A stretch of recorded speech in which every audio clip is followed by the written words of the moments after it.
I'm going to show you a few essential items that a baby needs every day. You see, now niko na hizi items over here. One thing that is a must, the clothing.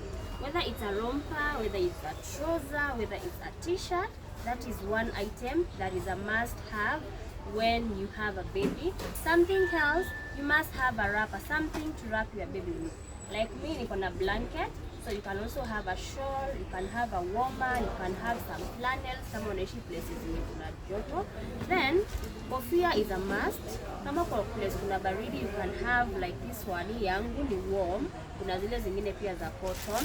You must have some bathing clothes ama beads.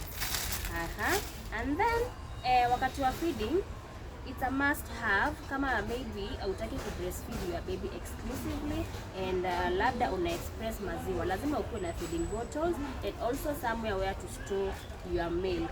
Also wakati wa bathing lazima ukuwe na some vitambaa vya kuosha mtoto. These are my washing clothes.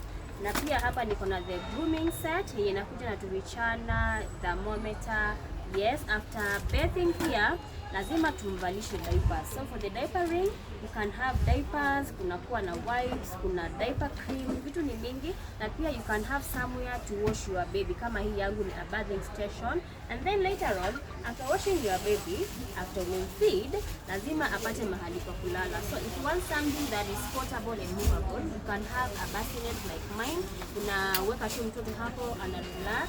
And then maybe the last thing must have, wakati unataka kutoka nje, small babies are very delicate. So for me, I chose a turtle wrap. Naona hii hapa, it is very comfortable even for a newborn.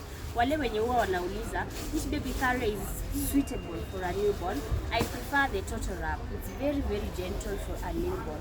So those are some of the few essentials that is a must have when you have a baby.